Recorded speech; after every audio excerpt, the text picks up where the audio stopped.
MS TV के सभी दर्शकों को मेरा यानी हर्षवर्धन सिंह का सादर नमस्कार। शो चल रहा है रूबरू, आपसे मुखातिब हूँ मैं। आज फिर एक शख्सियत मेरे साथ हैं। हर बार की तरह आज भी उनका इंट्रोडक्शन, क्या करते हैं, कहाँ से आते हैं, ये सब बताने की ज़िम्मेदारी मेरे ऊपर है। और हर बार की तरह मैं ऑफ द कैमरा पूछता हूँ उस दिन के जो गेस्ट होते हैं, क्या आपको मैं डेज़िग्नेशन जो है आपका तारुफ़ किस तरह से करवाऊँ? क्योंकि बहुत ज़रूरी हो जाता है, इतने लंबे वक़्त जब आप काम करते हैं तो अलग-अलग विधा में जाते हैं। एक चीज़ जो निकल के आती है वो अक्सर लोग बताते हैं कि आप इससे हैं। आज मेरा परिचय कीजिएगा, मेरा परिचय करवाइएगा। मगर आज की जो शख्सियत हमारे साथ मौजूद हैं, उनके साथ एक ख़ास चीज़ है, वो ये कि जब उनसे इस बारे में बात हुई, तो उन्होंने बस एक चीज़ कही कि सर डेज़िग्नेशन के हिसाब से तो मैं हो सकता है किसी और पद पे हूँ, मगर काम के हिसाब से अगर आप मुझे देखेंगे, तो मैं धरातल पे खड़ा हुआ एक वो व्यक्ति हूँ, जो कि आप कोई भी व्यक्ति आप हो सकते हैं, अगर आप अपनी शारीरिक और जितनी भी आपकी एक एक मानव मात्र होने के नाते जितनी क्षमताएँ हैं, अगर उन क्षमताओं के साथ आप समाज में कोई सकारात्मक बदलाव लेने के लिए आगे बढ़ते हैं, तो जो व्यक्ति आप उस समय होते हैं, मैं वही हूँ। सरलतम मेरे ख़्याल से ये एकदम बिल्कुल चीज़ थी, तो मैंने वैसे ही यथास्थिति आपके सामने पेश कर दिया। ज़्यादा वक़्त नहीं लूँगा, दीपक शर्मा जी हमारे साथ मौजूद हैं। बात करने की कोशिश करेंगे और इस सरलता के पीछे का कारण, वो भी जानने की कोशिश करेंगे। बहुत-बहुत स्वागत है आपका। धन्यवाद। सर, मैंने इंट्रोडक्शन जो आपका दिया और जिस तरह से आपने सारी चीज़ें बताई, ये सरलता का भाव जो आपके अंदर आया, मैं ये समझता हूँ निजी तौर पर कि सरलता का भाव कमाया जाता है। ये या तो बचपन में जब एक नवजात कोई शिशु होता है, उसके अंदर ये भाव होता है, मगर धीमे-धीमे जैसे हम बड़े होते जाते हैं, तो ये भाव कहीं लुप्त हो जाता है, दोबारा अर्जित करना पड़ता है। तो मैं वापस जाना चाहूँगा उस जगह, जहाँ ये भाव आपके अंदर था, मतलब जीवन की शुरुआत, वहाँ से लेकर अभी तक का सफ़र जो है, अगर थोड़ा-सा उसके बारे में आप बताना चाहें?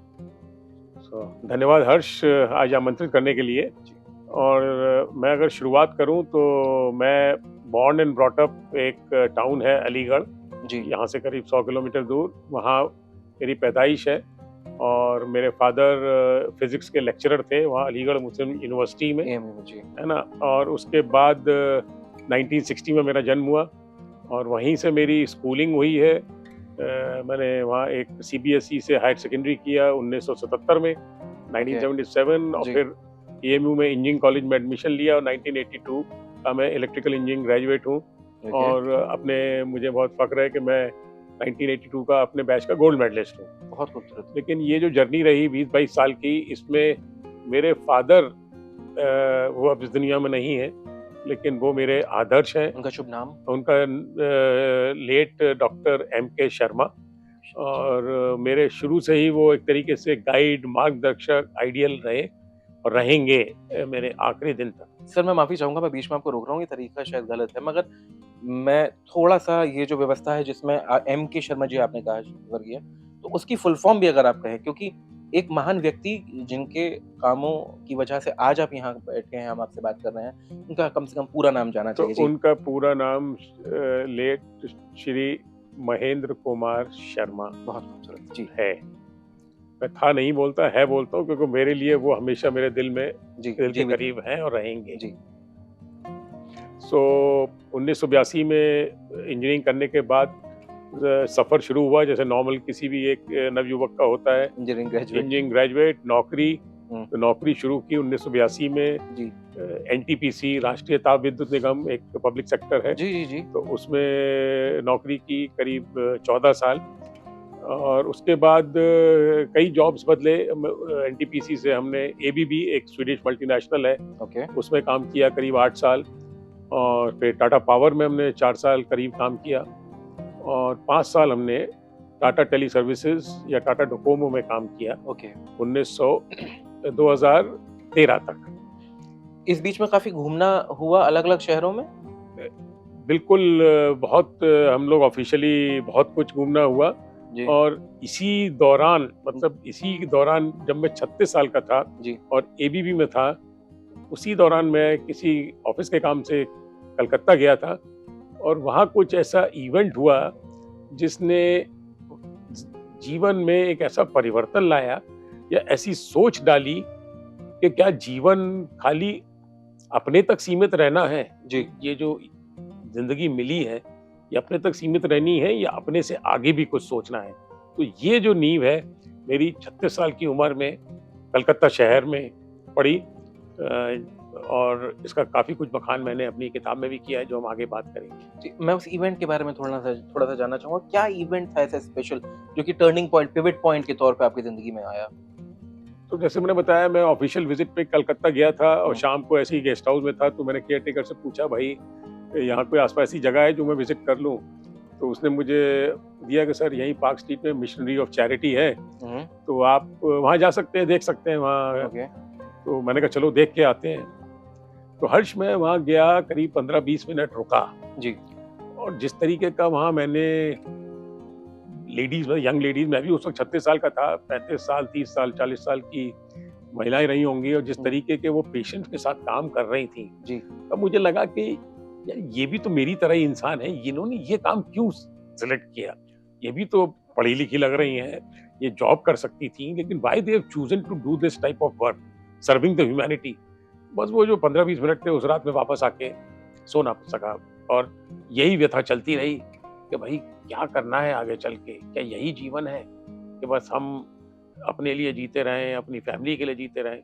तो ये एक बहुत मतलब यू कैन से बहुत ही हार्ट टचिंग मोमेंट बोलिए, इवेंट बोलिए, बट यहाँ से ज़िंदगी तो के बारे में जीवन मन में सोच बना रहा। डिफरेंट हो गई। बिल्कुल।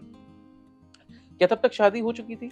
शादी हो चुकी थी, मेरा बेटा था 7 साल का, ओके, और उस वक़्त मतलब मिडल मैनेजमेंट में थे, तो ये भी सोचा कि यार छोड़ के सब इसी में लग जाएँ, लेकिन लगा कि नहीं, अगर कुछ समाज के लिए करना है तो थोड़ा शायद अगर नौकरी करके पैसा कमा लेंगे, तो आगे वो अपना जो भी हमारी सोच है, उसमें हमारे सहयोग में बिल्कुल, सहयोग बिल्कुल। रहेगा। तो इसलिए ज़िंदगी चली और आगे चलती रही, और बिल्कुल, फिर बिल्कुल, वो आगे तो क्या परिवर्तन उस से तरीके से बिल्कुल जी। मैं समझ सकता हूँ। कारण असल में पूछने के पीछे ये था कि ये जो विचार है आज के समय में मेरे ख़्याल से अब थोड़ा-सा जो आयु अगर हम बात करें आयु पर थोड़ा-सा खिसक चुका है।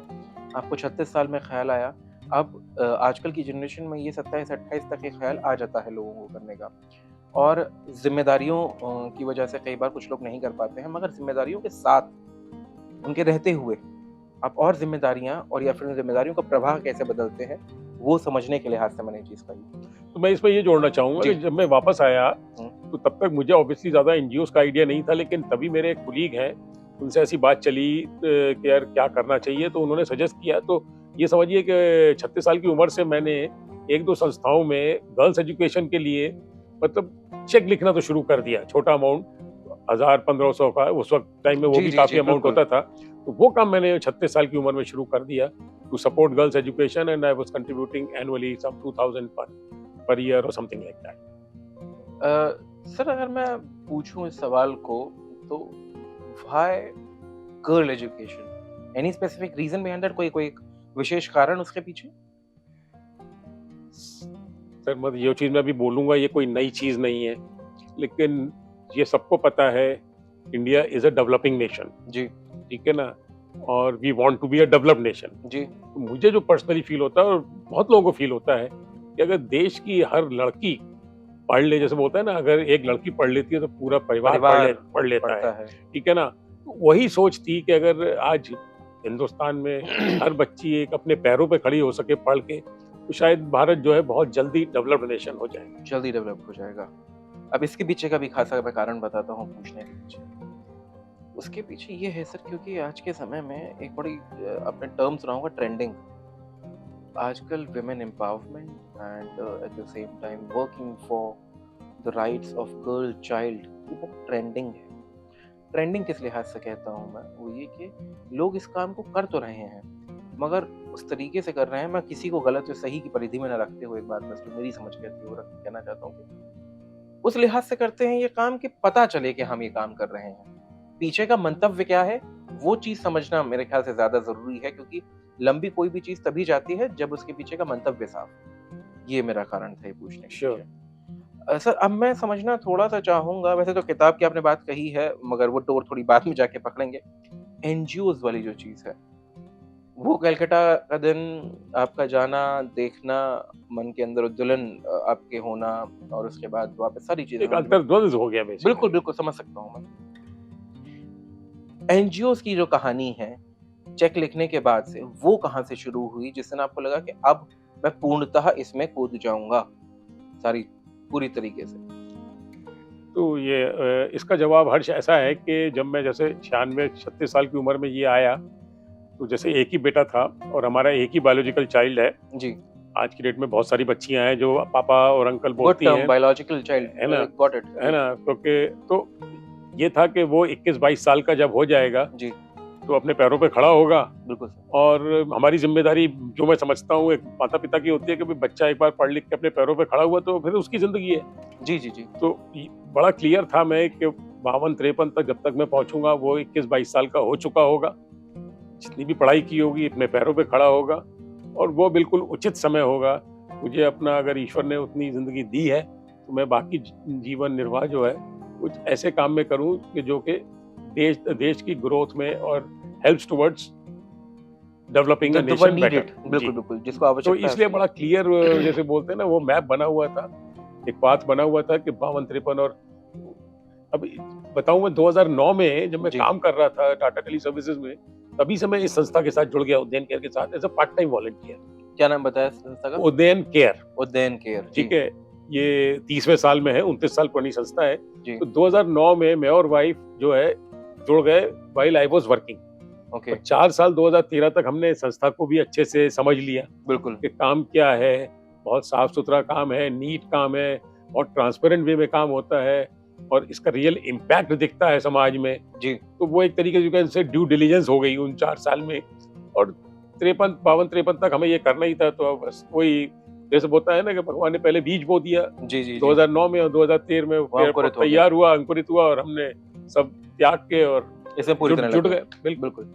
आपने नाम लिया आपकी वाइफ, उनका मैं नाम जानना चाहूँगा। डॉक्टर सुनीता शर्मा, ओके, सुनीता वो Sharma ji, lady Hardinge medical college में प्रोफेसर और डायरेक्टर हैं डिपार्टमेंट ऑफ पैथोलॉजी में। ओके, और यहाँ पे मैं उनको जी, मैं हर प्लेटफॉर्म पे बोलता हूँ कि वो मेरे लिए देवी हैं, ठीक है? आई रिफर एज गॉडेस। ओके, क्यों? क्योंकि जो भी काम हम लोग कर रहे हैं, जिस तरीके से मैं पूरा समय दे रहा हूँ तन मन धन से, उसमें बगैर आपके लोग बोलते हैं बेटर हाफ, मेरे लिए वो बेस्ट हाफ है, ठीक है?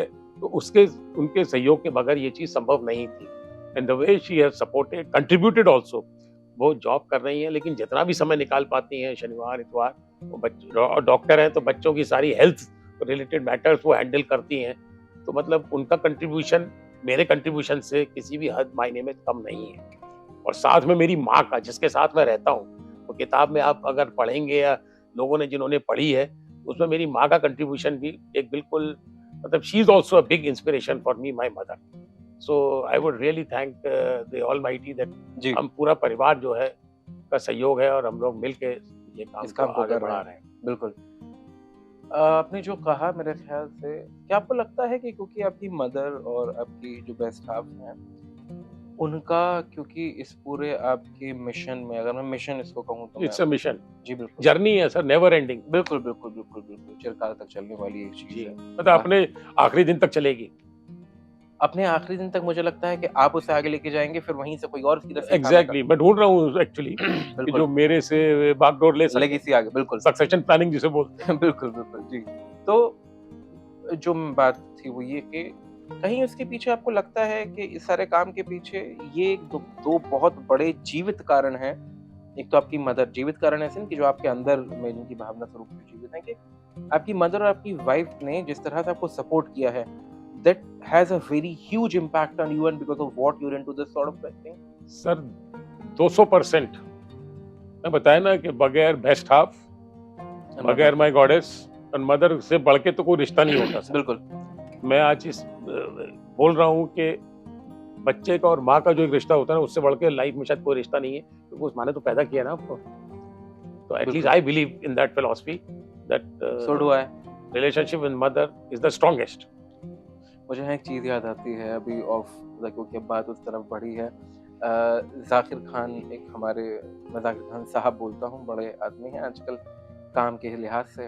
तो अक्सर ये चीज़ कहते हैं स्टैंड अप कॉमेडियन हैं और उसके अलावा भी बहुत काम करते हैं। मैं सुना है, बहुत देखता हूँ जी, उनके। अरे वाह! बहुत बढ़िया, बहुत बढ़िया। ज़ाकिर भाई बहुत जगह तक पहुँचे हुए हैं। Yes yes. तो एक अक्सर एक चीज़ कहते हैं कि मैंने जितनी वाह वाली चीज़ें हैं सब अपने वालिद से सीखी हैं और जितनी आह वाली चीज़ें हैं वो अपनी माँ से सीखी हैं।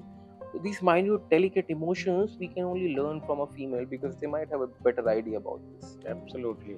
सर एक और चीज़ मैं भी थोड़ा-सा इसके इर्द-गिर्द घूमना चाहता हूँ क्योंकि बहुत सारे लोगों के मन में कभी भी चीज़ होगी कि ये मैं तो निजी तौर पे करना चाहता हूँ, मगर मेरे एकदम नज़दीकी जो लोग हैं शायद उनके अंतर्मन में अभी उतना कहूँ प्रगाढ़ ना हो ये भाव पूरा जिसके वशीभूत वो मुझे इसके लिए समर्थन प्रदान करें। तो वो ये है कि जो आपकी वाइफ़ हैं, अगर मैं उनको ज़हन में रख के पूछूँ कि जो पार्टनर आपके होते हैं, उनका सपोर्ट आपकी इस जर्नी को किस हद तक आसान कर देता है? आसान तो मैंने मान लिया कि कर देता है, किस हद तक? सी तो वही वैसे मैं इसको मे बी दोबारा से मैं वही बोलूँगा कि वो मतलब कदम से कदम साथ में हैं और जो भी सुझाव होते हैं तो वो ओके, मैं थोड़ा-सा और क्लियर करता हूँ सवाल उसको को। एक्नॉलेज करती हैं और हमेशा जी, उसको एक्सेप्टेंस देती हैं और हम मिलके ही फैसले लेते हैं। जी, मैं सवाल थोड़ा-सा और आसान करने की कोशिश करता हूँ, वो ऐसे क्योंकि नॉर्मल लाइफ में होता ये है कि हमारी रोज़मर्रा की जो चीज़ें होती हैं, सामाजिकता और बहुत सारी चीज़ें ऐसी होती हैं जो कि इनेविटेबल आप उन्हें नहीं दरकिनार कर सकते हैं। बहुत बहुत एकदम बिल्कुल ग्रास रूट लेवल के एग्ज़ाम्पल शादी-ब्याह में भी जाना है, कहीं कुछ यस। करना है। अच्छे जीवन साथी के तौर पर अगर आप कोई व्यक्ति आपके साथ में हैं, तो ये सारी रोज़मर्रा की सब चीज़ें जो कि बहुत बड़ा रोल प्ले करती हैं, आपके व्यक्तित्व को गढ़ने में भी, उनके साथ से कितना आसान हो जाता है इन सब चीज़ों के साथ रहते हुए, अपना जो लक्ष्य है उसको भेदना। ये बेसिकली मैं समझना चाहता हूँ। लक्ष्य उनका या मेरा? दोनों का लक्ष्य, दोनों का मेरे ख्याल से समान लक्ष्य है आप लोगों का अभी तो? नहीं, समान लक्ष्य है लेकिन सिंस वो बहुत एकेडमिक बैकग्राउंड से हैं, जी, जी, जी। प्रोफेसर हैं, हुँ, उन्होंने टेक्निकल किताब लिखी है, जी। ठीक है? और रिसर्च पेपर्स बहुत सारे जर्नल्स में लिखे हैं।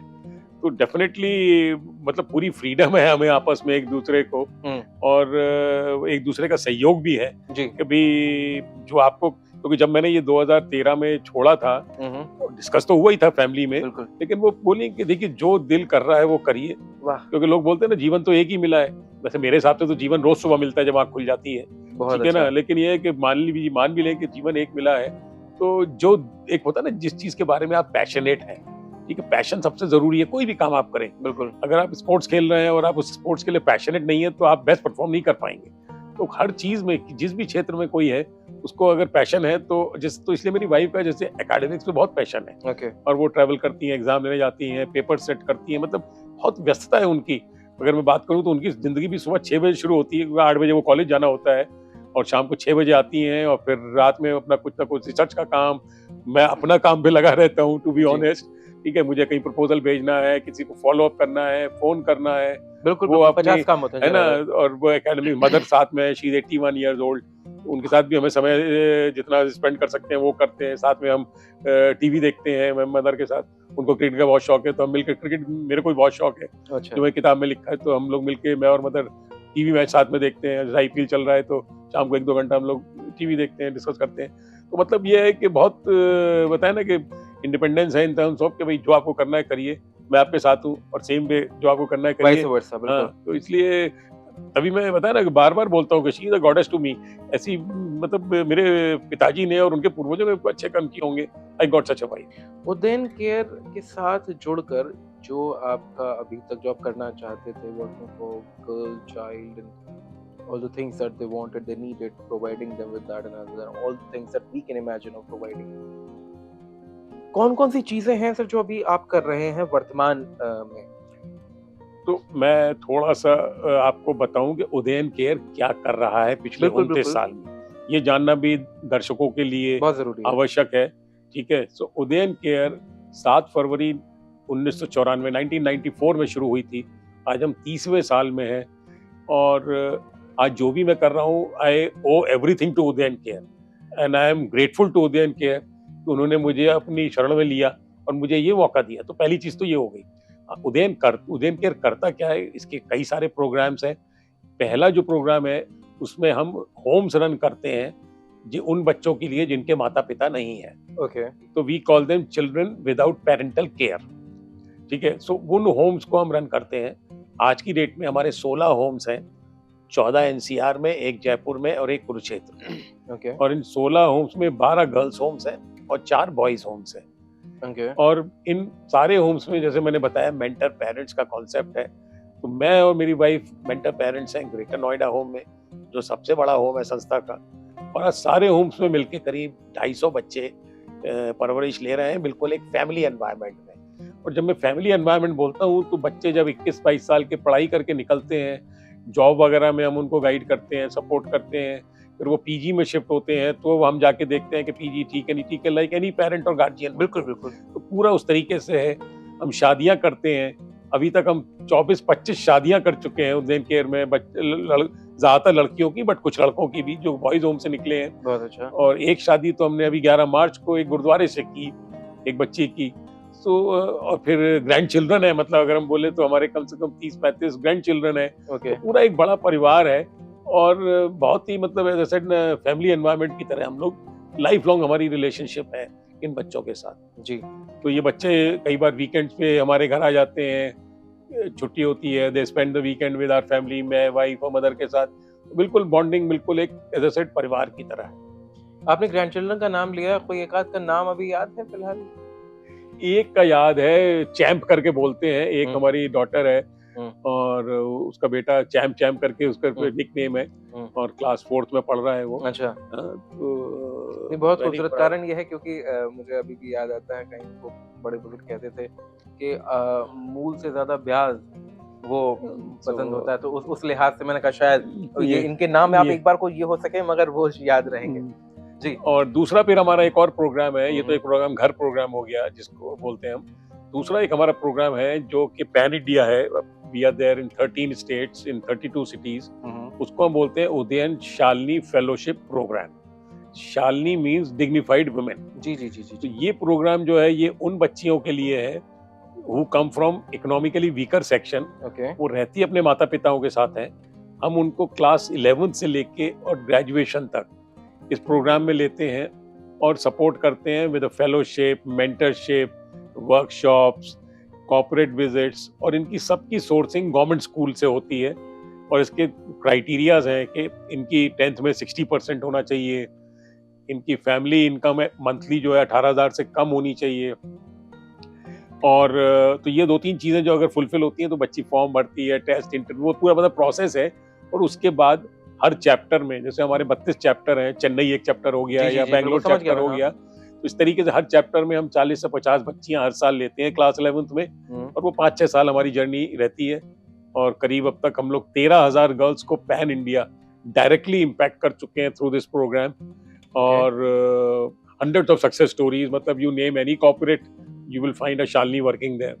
2002 में ये प्रोग्राम शुरू हुआ था, तो 20 साल हमारे खत्म हो रहे हैं। और अभी जून में पुणे में हम एक हर 2 साल में एक इवेंट करते हैं इस प्रोग्राम का।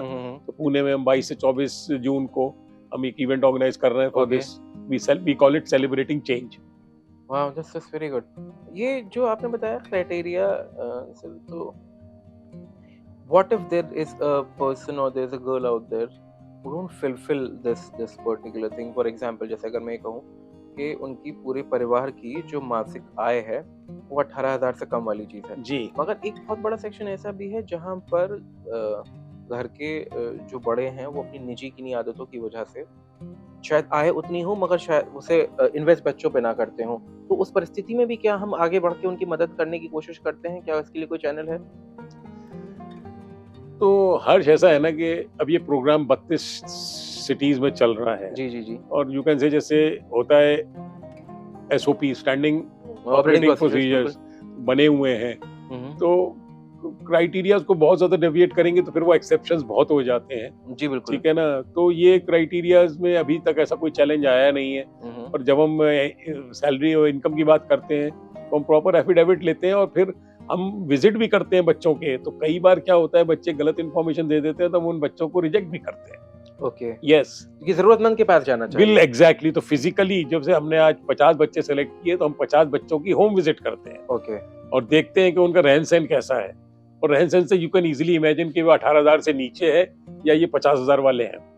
तो हम उस तरीके से एलिमिनेट भी करते हैं बच्चों को, भले ही चाहे उसके 90% आए हो 10th में, लेकिन अगर इकोनॉमिक कंडीशन क्राइटेरिया मीट नहीं हो रहा तो obviously as you rightly said किसी नीडी को जाना चाहिए। बिल्कुल, जरूरतमंद तो वी ड्रॉप दैट बिकॉज़ उसको तो माँ बाप पढ़ा सकते हैं। जी। हाँ, वो अब उनके मन के ऊपर है कि वो पढ़ाना चाहें या ना जी, चाहें। जी, जी। वो मतलब कोई मजबूरी वश राइट, नहीं है। राइट। अच्छा मतलब इस फाइनेंशियल कंडीशन की वजह से कोई बच्ची वंचित ना रह जाए, ये हमारा बिल्कुल बेसिकली ध्येय ये है, लक्ष्य है। बिल्कुल। इसमें रजिस्टर करने का क्या तरीका है सर? अगर कोई रजिस्टर करना चाहता है, इज़ देयर तो एनी वे टू डू तो that? I will tell you, जैसे मेरा ग्रेटर नोएडा का चैप्टर है जहाँ मैं को-कन्वीनर हूँ, we have a convener, committee है 6-7 लोगों की जो वॉलंटियर्स हैं। तो हम लोगों ने ग्रेटर नोएडा ज्योग्राफी में जितने भी गवर्नमेंट स्कूल्स हैं, हुँ, हुँ, हुँ। वहाँ पे हम लोग जाते हैं। वी हैव अ स्टाफ जो जाता है, वो वहाँ पूरे फॉर्म्स वगैरह डिस्ट्रीब्यूट करता है। ये क्राइटेरिया समझाता है कि भई जिसके 10th में 60% से ऊपर हैं, only those girls are eligible to fill this form, और इकोनॉमिक क्राइटेरिया तो है ही है। तो वो सब फॉर्म फिल करते हैं। उसके बाद बाकायदा as I said written test होता है। क्योंकि लास्ट ईयर की बात करूं 2022 में तो 470 बच्चियों ने ग्रेटर नोएडा में एग्जाम दिया था ओके, गवर्नमेंट स्कूल से, और फाइनली हमने उसमें 60 बच्चियां सेलेक्ट की थ्रू रिटन टेस्ट, फिर इंटरव्यू। इंटरव्यू हम माता पिता के साथ करते हैं, उनसे ओके। एक तरीके का कमिटमेंट लेते हैं कि भैया 12वीं के बाद अब शादी नहीं कर दोगे, हाँ, कभी बच्ची को मौका दोगे पढ़ने का। बिल्कुल, तो बिल्कुल। वो सब चीजें इंटरव्यू में होती हैं। फिर as I said home visit करते हैं। तो it's almost 1 month long drawn process, तो फिर हम बच्चियों को सेलेक्ट करते हैं। Okay, so there is no such way with which one can actually apply for it. No, no, This no. is all It's saying all sourcing from the government schools okay, and all through sourced this process. through this process. Okay.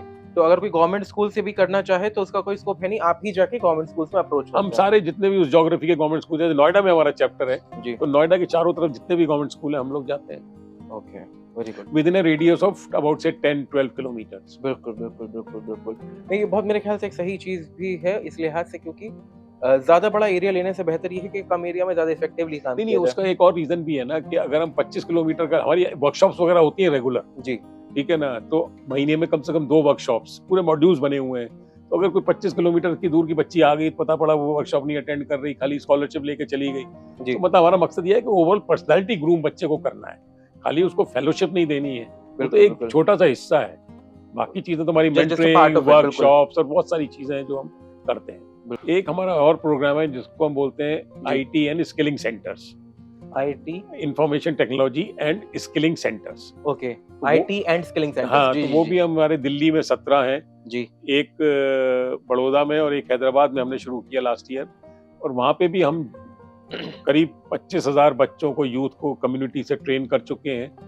Lot of job specific courses run करते हैं like graphic designing, tally and others.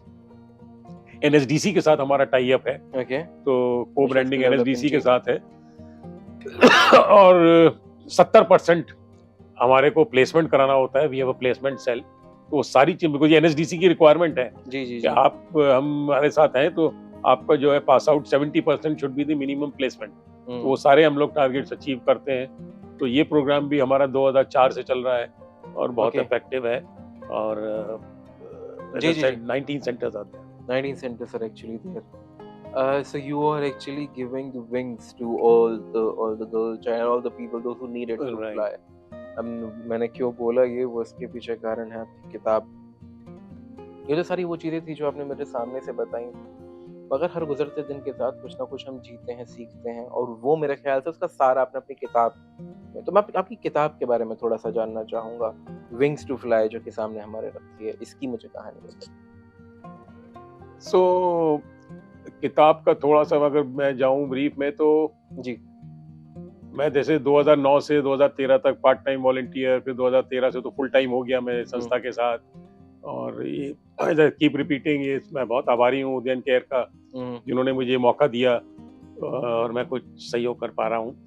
तो मेरे कई friends थे जो मुझे देखते थे तो कहते थे भाई अब तुम जब इतना कर रहे हो तो कहीं कुछ कोशिश करो कि इसको किसी किताब की फॉर्म में तब्दील कर दो। जी, तो मैं क्योंकि इंजीनियरिंग बैकग्राउंड ना हूँ तो लिखने की इतनी आदत नहीं होती इंजीनियरिंग वालों को, तो वो जी। तो भाई ये फॉर्मूले किए, न्यूमेरिकल किए और आगे बढ़ो। तो we I was not with a literature background. तो कुछ दोस्त थे जो पुश करते रहे, और अब पता नहीं फॉर्चुनेटली या अनफॉर्चुनेटली ये पेंडेमिक आ गया, राइट। तो 2020 में अगस्त में, क्योंकि फिजिकल मूवमेंट थोड़ा लिमिटेड हो गया था, बिल्कुल, है ना, बिल्कुल। सभी का हो गया था। तो हम लोग ऑल्दो बच्चों के घर जाते थे, लेकिन फिर भी थोड़े समय, कम समय के जाते थे, वीडियो पे ज्यादा रहते थे और सब ठीक चल रहा है, बातचीत करना। तो कुछ समय मिला तो वही अगस्त 2020 में कलम उठा ली। ओके, और मैं डायरी एक्चुअली बहुत शुरू से लिखता रहा था, तो काफी कुछ उस डायरी ने मदद किया। फिर रिकॉल की मेमोरीज, और धीरे धीरे लिखता रहा। कुछ अपने मेरे सीनियर्स अपने और कुछ दोस्त के थ्रू मैंने फिर लिखा, फिर एडिटिंग कराई उन लोगों से, जी। और फाइनली 2022 जनवरी में किताब तैयार हुई। और जिस दिन मैंने कलम उठाई थी उस दिन मैंने डिसाइड कर लिया था कि जिस साल में भी मैं बुक को लॉन्च करूंगा, मैं अपनी लेट फादर की बर्थडे पर लॉन्च करूंगा। दैट वाज माय मतलब थॉट वेरी क्लियर। तो 29 जुलाई 2022 जो मेरे लेट फादर जी का जन्मदिन होता है, उस दिन मैंने किताब को विंग्स टू फ्लाई को लॉन्च किया। और किताब मेरी बेसिकली इनिशियल ईयर्स की कुछ स्टोरी कवर करती है, और कैसे मैं अपने फादर से प्रेरित हुआ। अगर फादर का एक किस्सा बताऊं फादर जी का, कि मतलब जो एक सोच जो मतलब इस तरीके की उन्होंने डाली, वो फिजिक्स के प्रोफेसर थे। 70s में मैंने अपने फादर को देखा कि यूनिवर्सिटी में पढ़ाते थे, और उनके पास कोचिंग सेंटर्स के बहुत ऑफर आते थे कि सर आप शाम को खाली होते हैं, आइए पढ़ाइए बच्चों को। जी। तो उनका हमेशा एक ही जवाब होता था कि भैया मैं विद्या जो है ना बेचता नहीं हूँ, समझे आप। कहते हैं मुझे पढ़ाने के लिए मैं यूनिवर्सिटी जाता हूँ, वहां मुझे पैसा मिलता है, उसके अलावा मैं बेचता नहीं हूँ। किसी को भी पढ़ना है शाम को मेरे घर आ जाए, मैं किसी के घर नहीं जाऊंगा, मेरे घर आ जाए किसी भी टाइम रात के 11 बजे तक, मैं पढ़ा दूंगा, लेकिन मैं पैसा एक नहीं लूंगा। और ये स्टेटमेंट वो मतलब हर फोरम पे देते थे कि भाई मैं विद्या बेचता नहीं हूँ। तो मतलब वो चीज जो हमने बचपन में सुनी, मैं 12 13 14 साल का था उस वक्त, मतलब कुछ चीजें होती है ना जो आपके जहन में ऐसे बैठ जाती है, मतलब कि वो जाती नहीं है। तो शायद वही एक सबसे शुरुआत वाला बीज था कि बेटा पैसे के लिए जो है ना अपनी वैल्यूज के साथ कंप्रोमाइज मत करना। जी। तो ऐसा सेट 29 जुलाई को ये किताब विंग्स टू फ्लाई लॉन्च की। और मैं तो बस again as I keep telling कि उदयन केयर का आभारी हूँ, क्योंकि किताब भी उदयन केयर की वजह से लिखी गई। ठीक है ना, अगर उदयन केयर नहीं होता मेरी जिंदगी में तो ये किताब भी नहीं होती। लेकिन इस किताब is a total true story about as I said my initial years, my guide, something about my father, and last 13-14 साल में जो कुछ हमने किया, मेरी अपनी बहुत सारी लर्निंग्स हुई इस पीरियड में, बहुत एक्सपीरियंसेस हुए, मिक्स्ड एक्सपीरियंसेस, बहुत सारी सक्सेस स्टोरीज हुई जिनका कि मुझे आज लगता है I feel proud about it. वही सब इस किताब में मैंने एक शेप दे दिया है। जी। और आज जिस वक्त आप हर्ष इस वक्त हम आप इंटरेक्ट कर रहे हैं, तो एज थैंक्स टू ऑलमाइटी करीब 2600 कॉपीज इस किताब की तो लोगों के हाथों में पहुंच चुकी है। तो ये भी है मेरे लिए। और किताब पे जैसे मैंने पीछे प्रिंट भी कराया है कि जो भी सेल प्रोसीड आएगी वो संस्था को जाएगी। तो 2600 कॉपीज की करीब 1.5 लाख की जो सेल प्रोसीड आई है वो ऑलरेडी मैं संस्था को कंट्रीब्यूशन दे चुका हूँ, डोनेट कर चुका हूँ। क्योंकि मुझे एज आई सेड अपने लिए कुछ नहीं चाहिए। I have zero aspirations, and whatever I earn और I get is for the organisation. हाँ, मैं एक चीज और जोड़ना चाहूंगा इसके बारे में। आज जो भी कुछ हूँ, उदयन केयर को तो मैं बार बार नाम लेता ही हूँ, लेकिन मेरे सैकड़ों दोस्त, रिश्तेदार, कॉर्पोरेट फ्रेंड्स, क्योंकि मैं कॉर्पोरेट में काम किया, उनका भी बहुत बड़ा कंट्रीब्यूशन है in terms of supporting in different forms and majorly for funding. तो ये एज आई सेड मेरे लिए बहुत प्राइड और प्रिविलेज की बात है। मैं सबका नाम लूंगा तो बहुत समय लग जाएगा, बिल्कुल। लेकिन ये है कि I really thank from the core of my heart all my friends, as I said, ex-colleagues, corporates where I worked or where these friends have moved, my relatives who have contributed enormously to the cause of this organization. So grateful to them. बहुत अच्छा। This is the book. जी जी जी। ठीक है ना, this is the book Wings to Fly, Nurturing dreams to come true. So मेरी सबसे मतलब निवेदन यही है कि और कुछ नहीं तो इस किताब को इसीलिए खरीद लें कि इस पे जो 250 रुपया आएगा वो संस्था में जाएगा, बच्चों की पढ़ाई के लिए जाएगा, गर्ल्स एजुकेशन पे जाएगा। तो ये एक आपका एक कंट्रीब्यूशन हो जाएगा सोसाइटी के लिए। और आई एम श्योर हो सकता है पढ़ के आपको थोड़ा बहुत, जैसा कि लोगों ने अमेजोन पे लिखा है कि बुक बड़ी इंस्पिरेशनल है, 60-70 कमेंट है अमेजोन पे, इंस्पिरेशनल है, तो हो सकता है कहीं इंस्पिरेशन आपको भी आ जाए। क्योंकि मैं तो अपना सक्सेसर ढूंढ रहा हूँ, और वो कहाँ मिलेगा, कब मिलेगा, कैसे मिलेगा, जी I don't know, but I am trying all my best to create a successor for me. जी। और ये मैं इसके ऊपर जो देख पा रहा हूँ, ये सारी फोटोग्राफ्स आप ही के मेरी बच्चियां हैं। बहुत खूबसूरत, बहुत इनके चेहरों की हंसी भी बता रही है कि शायद और वो इसके फोटो के पीछे भी जो भी आप पीछे आगे देख रहे हैं, जी इसमें मैं एक्नॉलेज करना चाहूँगा अपने मित्र गौरव बजाज को, जी जो कि एक बहुत प्रोफेशनल फोटोग्राफर फोटोग्राफर है। 40-50 साल से उनका फैमिली बिजनेस है, ओके तो उन्होंने ये क्रिएट किया द कवर ऑफ इट और कवर ऑफ इट, और बहुत कुछ उनका सहयोग है, और वो हमेशा प्रो बोनो सपोर्ट करते हैं, और बहुत खूबसूरत उनका बहुत एक मेजर कंट्रीब्यूशन है। this is the thing I was actually talking about this whole picture sir किताब अब क्योंकि मेरे हाथ में है तो थोड़ा सा साहित्यिक प्रश्न मगर क्योंकि इंजीनियर भी हैं तो अलग रखूंगा उसको मगर एक आपके जीवन की कोई ऐसी चीज कोई ऐसी घटना जो शुरुआत में तो लगा कि शायद आपको तोड़ देगी से मतलब it's not going to help you with the mission that you are looking forward to achieve and all but at the end of it turned out to be the best material for you which helped you out कोई एक ऐसी चीज जो कि शायद शुरुआत में दिखी कि खराब सब करने वाला है मगर अंत तक आते आते उसने आपको इतना प्रेरणा दिया कि आप आगे बढ़ सब चीजों के साथ बढ़ गए कोई भी ऐसी चीज अगर हाँ, याद आ तो रही मैं बिल्कुल शायद मैं किताब में भी कहीं लिखा है, लेकिन फिर भी मैं बताना चाहूँगा कि जब 2013 में 4 या 5 सितंबर को पहली बार मैं ये ग्रेटर नोएडा होम में, बच्चों के होम में गया, गर्ल्स होम में। सो उससे पहले मेरे उस होम में एक रिटायर्ड ब्रिगेडियर थे, ब्रिगेडियर नारंग, जो कि देखभाल कर रहे थे, तो वो भी काफी टाइम से थे। तो मैं जब गया तो obviously new face, suddenly one fine day, right and there were 30-35 girls in that home. So आपको पता है कि ह्यूमन कनेक्ट होना सबसे टफ होता है, सबसे मुश्किल होता है, बिल्कुल ठीक है? तो शुरू के मतलब मैं I am being very honest, there were lot of pushback, turbulence aggression from the girls, because बड़ी-बड़ी गर्ल्स थी, ऐसा नहीं है, 20, 18, 19 ऑल एज ग्रुप्स, आज भी हैं, तब भी थी। So lot of age I said resistance, possibly anger also. So मैं कॉर्पोरेट से आया था और डिफरेंट एनवायरनमेंट टोटली। सो शुरू के कपल ऑफ मंथ्स बहुत चैलेंजिंग थे, लेकिन मैं इसमें डेफिनेटली मतलब डॉक्टर किरण मोदी जो फाउंडर हैं, जो मैनेजिंग ट्रस्टी हैं, और उनका मतलब जबरदस्त एक्सपीरियंस है इस काम में, 2000 मतलब 1994 से कर रही हैं। मैं उनसे बराबर टच में रहा, मतलब टच में बात करता था, और ऑलमोस्ट एवरी डे कुछ ना कुछ एपिसोड हो जाता था जिससे मुझे लगता था यार ये मैंने फैसला सही लिया क्या है? क्या मैंने इसी दिन के लिए ये फैसला लिया? लेकिन उनसे मैं बराबर बात करता रहा, और मैं मतलब बहुत मतलब as I said she is my idol. मैं उनको दीदी बोलता हूँ, बड़ी दीदी। मेरी 2 सिस्टर हैं, मतलब एक बड़ी दीदी ये है और एक मेरी छोटी सिस्टर है। तो मैंने बस उनसे बराबर बात करता रहा, और वो समझाती रहीं, गाइड करती रहीं अपने तजुर्बे से, और I think after 6 months things stabilised. जैसे वो होता है ना, time is the best healer जैसे बोलते हैं, और समय के साथ चीज़ें काफ़ी ठीक हुई, अच्छी हुई, क्योंकि एक दूसरे को, बच्चों को समझना भी बहुत ज़रूरी है। मुझे बच्चों को समझना है, सबसे ज़्यादा बच्चों को मुझे समझना है कि मैं कौन हूँ, क्या हूँ। और जब बच्चों को लगा कि मैं दिन में 8-8, 9-9 घंटे उनके बीच में समय लगा रहा हूँ, तो आई थिंक वो both ways it worked. Children slowly, girls started accepting मी।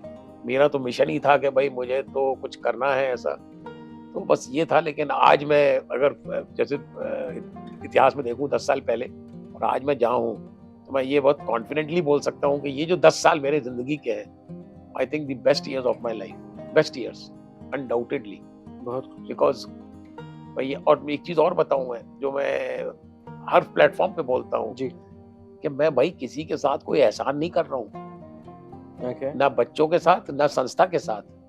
ये तो मेरी दिल था ना, मैं करना चाहता था ना। तो it is the other way around के बच्चे मेरे पे फेवर कर रहे हैं कि उन्होंने मुझे एक्सेप्ट किया। आप समझ रहे हैं? बिल्कुल, मैं समझ के एकदम। हाँ, तो ये बहुत क्लियर है, और मैं हर 15-20 दिन में बच्चों को रिपीट भी कर देता हूँ कि बच्चों, ये मत समझना कि मैं आपको कोई फेवर कर रहा हूँ। It was my choice, it was, I wanted to do this, God wanted possibly to do this, so it is you who are I'm grateful to you for acknowledging and accepting me। तो बहुत ही सुखद यात्रा रही है। समझ सकता हूँ इस वाली चीज को, आप एकदम सही कह रहे हैं। और जिस तरीके से बच्चों ने, ये अगर लोग किताब पढ़ेंगे, जिस तरीके से बच्चों ने एक्नॉलेज किया है, जो लिखा है, तो मतलब इट समटाइम्स ब्रिंग्स, मैं आज भी पढ़ता हूँ उन लेटर्स को जो बच्चों ने लिखे हैं इस किताब में, तो it sometimes brings tears to my eyes कि बच्चे उस लेवल तक, मुझे नहीं पता था कि उस लेवल तक मेरे बारे में सोचते हैं और एक्सप्रेस कर रहे हैं वो राइटिंग में। आपने जो चीज कही क्योंकि हम मैं मान के चलता हूँ क्योंकि सनातनी परंपरा से आते हैं निजी तौर पर भी। तो ये एक तो बहुत एक बड़ा विश्वास ये भी है कि हम कभी किसी के लिए कुछ नहीं करते। जो कार्य निहित है हमारे लिए, वो the almighty up there makes us believe that we are doing.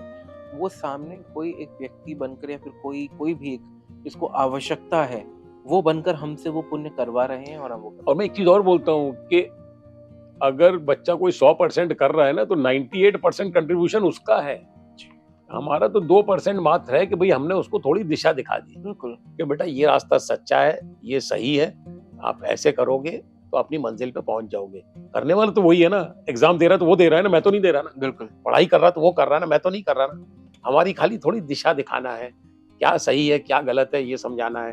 तो as I keep saying 98% is the individual child's effort, hard work, commitment, contribution. Great. Rest is like the left 2% 2% है हमारा, जो कि भाई ठीक है, हमने कहीं दिशा दिखा दी, बिल्कुल मेरे ख्याल से तुम्हें वो गाइड कहीं कर दिया कि भाई तुम्हें कुछ एडिशनल बुक चाहिए, तुम्हें कोचिंग चाहिए। ऐसा भी हम लोग करते थे और कर रहे हैं, तो वो सब ऑर्गेनाइज कर दिया। तो we are just facilitators to be honest in the journey. बहुत खूबसूरत फैसिलिटेटर्स इन द जर्नी। बहुत बहुत धन्यवाद दीपक जी आपका 2 चीज़ों के लिए। एक तो सर सबसे पहले आपका कि आज आप आए, आपने बातचीत करी और हर एक एस्पेक्ट को लाइफ के और एनजीओज़ और उससे पहले का काम इतनी तफ़सील से सब बताया। और दूसरी चीज़, क्योंकि जो मेरे ख्याल से मैं इंटरव्यू शुरू होने से पहले भी कह रहा था कि जब हम कोई चीज़ करते हैं, उसके पीछे का मंतव्य जब तक साफ़ नहीं होता, तब तक हम उस चीज़ को किसी के सामने प्रस्तुत नहीं कर सकते एकदम साफ़-गोई से।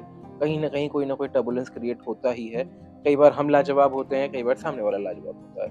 तो धन्यवाद। जी, आप कुछ कहना चाहते चलते कुछ मैं 30 सेकंड और ले लूं? बिल्कुल, प्लीज़।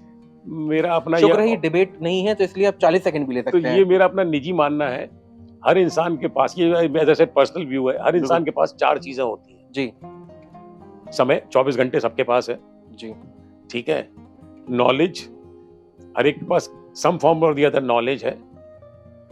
तीसरा प्यार, लव, हर आदमी प्यार देना चाहता है, लेना चाहता है, लव सबके पास है।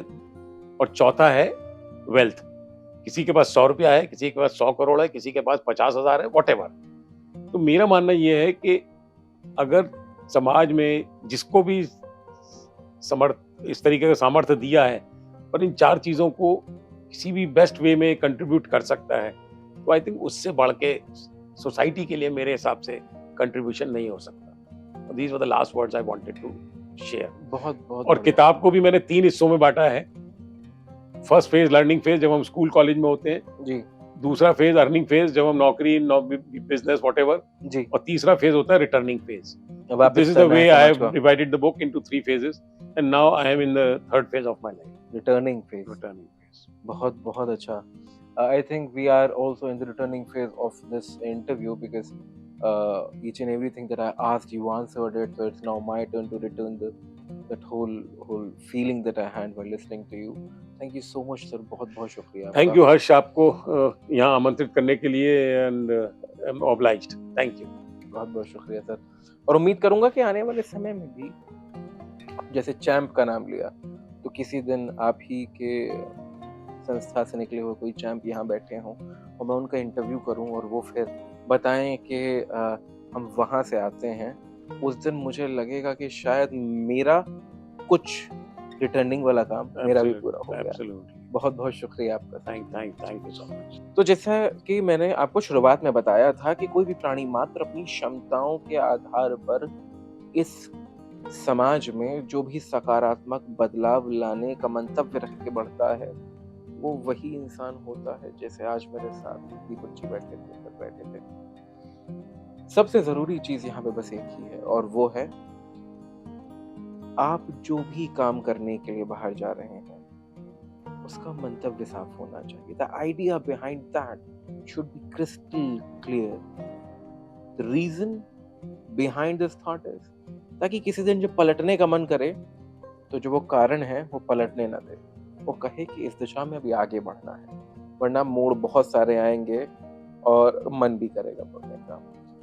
तो जिस प्रकार मैंने ये मंतव्य अपने मन में बिठाकर और मैं आगे बढ़ रहा हूँ लोगों को इंटरव्यू करने का, ताकि आप लोग देख सकें, कुछ समझ सकें। अब उसमें बहुत सारे मोड़ आते हैं जब वीडियोज़ पे व्यूज़ नहीं आते, कुछ कमेंट्स उस तरीके के आते हैं जो कि आप सभ्य समाज में नहीं पढ़ना चाहते हैं।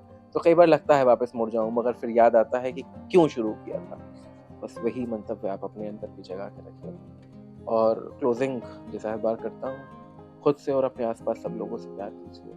बस सफाई रखिए, अपनी बैंडिंग भी ज़रूरी है, तो देखते रहिए एमएस टीवी, हर पल आपके साथ।